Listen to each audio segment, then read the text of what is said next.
When deciding what to make videos about, I'm usually drawn by several different factors. Most obviously, what I want to make. Second, what I think will do well, or what my audience, what you guys would be interested in. And third, what I feel I have a responsibility to make. When I'm thinking about what I want to make, I'm usually drawn by what I think is important. This is why I've spent a lot of time on the big philosophers, people like Hegel, Kant, Spinoza, Hobbes and Descartes, going through the Enlightenment. I think they provide the kind of big foundational metaphysical structures that help us to think about who we are and guide us in the present. And I'm also interested in the trends that have come to define the modern world. Consumerism, individualism, the internet, things like this. It's usually a utilitarian calculation. What's affected the most people? What's important? What's significant for our understanding of how we see ourselves today? For me, understanding those things as thoroughly as possible is the only way to a better future. It's also why soon, after the next 4 big videos, I want to look more deeply at the history, the philosophy and the politics of some questions I think affect the most people in the world, or at least the most people in the West. Poverty, inequality, mental health, climate change. I think you have to have an ethical framework to choose videos through, and that's something I'll be thinking about and sharing with you more carefully. Making videos about what I want to talk about can be gratifying and authentic, but it can also be self-indulgent and can sometimes be unpopular. I think Romanticism is much more important as a movement for ourselves and for modernity and how we see the world we live in than most people fully understand. As Isaiah Berlin said, Romanticism, it seemed to him, was the greatest shift in consciousness we've ever seen. And I think when you understand the real philosophy and the historical context underneath it, you can really see the emergence of an individualistic psyche, someone with emotions and their own point of view that brings together trends from the Reformation, from the Renaissance and the Enlightenment, and provides a foundation for lots of the critiques of modernity through to people like Marx, and is thread through so much of our culture today, from soaps to Hollywood to literature to simple self-reflection and how we're so obsessed with thinking through our own personal problems. None of this is possible without Romanticism, and it's why I'm really interested in Romanticism. However, Romanticism videos aren't going to be that popular. So what I try and do is thread my research in topics like this through my videos in other ways, sometimes implicitly, but often explicitly in videos like Why We're So Self-Obsessed, which had Romanticism at its core, and especially in my video on my trip to Germany, when I looked at why Germany was different. These videos were really about Romanticism, but I managed to sneak it in some ways. I'm trying to sneak some vegetables into your YouTube diet. But I do also have to make a living and ensure the viability of the channel into the future. And going with what I want to make isn't always the way to do that. Sometimes just making what you want to make can be self-indulgent, it can be niche or even self-centered. And I think this is fine if you're making videos about, I don't know, cooking or something, but political channels have to, in some way, be about the world, be about other people, be about connection too. So the second factor, what I think an audience wants to see, is a useful corrective, but also keeps me connected to what other people think is important. That's not just you guys, because I feel impersonally through analytics and over however long it's been, 5, 10 years maybe now, I've built up a kind of rapport with an audience that knows what to expect from me, and I know what people who watch the channel want, but I've also got to consider the wider YouTube ecosystem and the media environment more broadly to try and bring as many people in as possible. But also I want to think about what other people watch, what wider trends are. Taken to the extreme, this can lead to selling out or whatever you want to call it, but I think when considered with the first factor, it allows me to think through how to meet an audience, where an audience is, where people are coming from, where they are.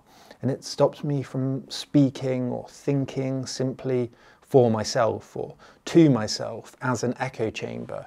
And it forces me to consider how to connect with as many people as possible, which is ultimately what you want to do, really. You want to be able to influence as many people as possible, and then you want to also do that so you can build an audience that is going to be more receptive when you do want to make something that's very, very personal or might otherwise be unpopular.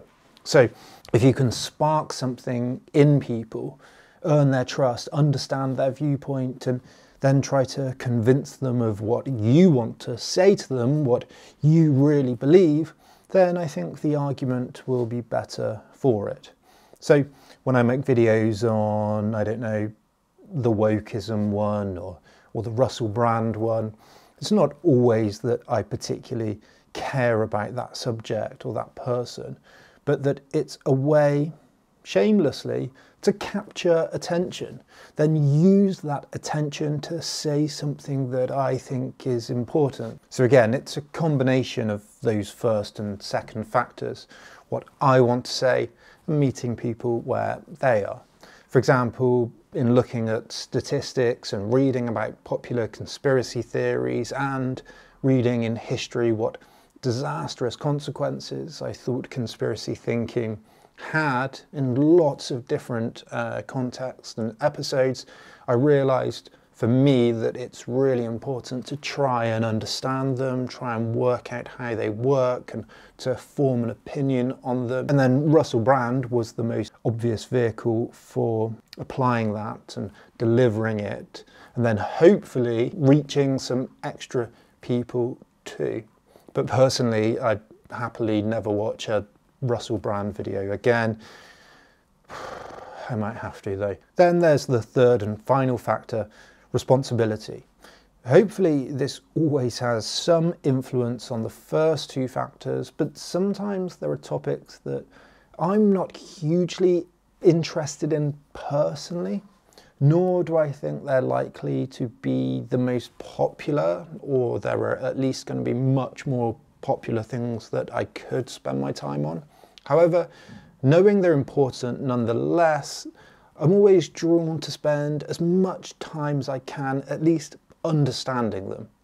This is especially the case when the topic overlaps with my background and my interest in history and politics. And I think that in most cases, if you know more than the median voice on YouTube, you do have a responsibility to try and say something, to try and tip the scale, to try and contribute in some way. Otherwise, the public sphere is left open to those who have big mouths, small minds, and zero tolerance for research. This was the case for topics like Putin's invasion of Ukraine or the history of Israel-Palestine. There are experts who could make much better cases, much better videos than I could, but they're not doing so on YouTube, or at least they're not doing so in front of a reasonably sized audience. And so with the wider background knowledge that I have, and as I read and something geopolitically unfolds, and then as I notice YouTube voices flooding the platform with thinly researched, sometimes nonsensical takes, I often feel that compulsion to make something, and then I go with my gut on whether it's right or not. Sometimes there is a tipping point, a moment where I'm reading and I'm combining it with my interests, and people are talking on the platform and events are unfolding in the world, and There's the tipping point where I feel like I have a reasonable grasp on the literature and get a sense of the public discourse. And then I feel compelled to say something rather than nothing. Because in this libertarian media ecosystem, I've seen videos with millions of views commenting on something with zero expertise, but then also experts who are very, very knowledgeable, making dogmatic arguments, which I know can be quite reasonably refuted by other experts. And furthermore, the mainstream media seems incapable sometimes themselves of providing good, long-form, reliable explainers and analysis on these kind of global events as they unfold. It's usually just snippets and really shallow takes. So I just do think that good, long-form analysis is increasingly rare, as all parties are incentivized to release sensationalist, short and just frequent content rather than carefully studied and considered stuff. It's all a arms race for clicks. So if I can do something to, again, tip the scale in some way against that, I do feel that I have a responsibility to do so. Ultimately, the idea is to spend my time on topics which fit neatly into the middle of that Venn diagram of all three factors. What I want to make, what I think people are going to be interested in, and what I feel I have a responsibility to make.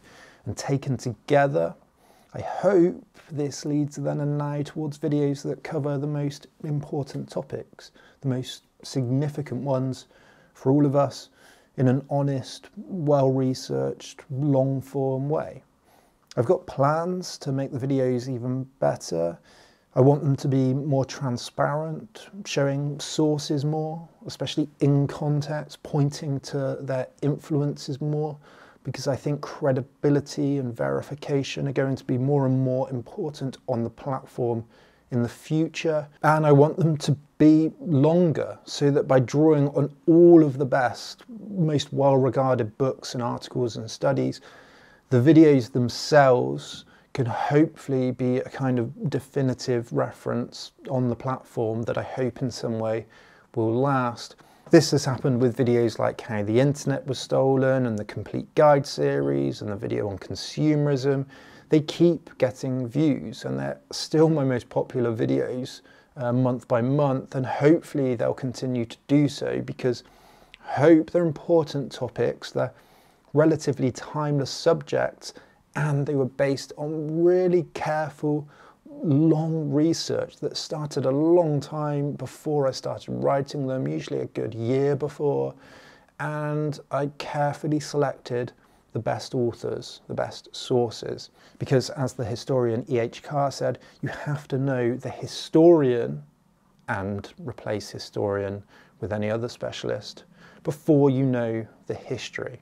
And I spend a lot of time checking which books experts regard as the best ones on a topic before I even start reading. I like to curate, at least 3-4 of the most influential books to provide the core of my research, and then I start filling in the edges with other things that I think might be relevant. So, in conclusion, those are the three factors that drive me and then and now forward.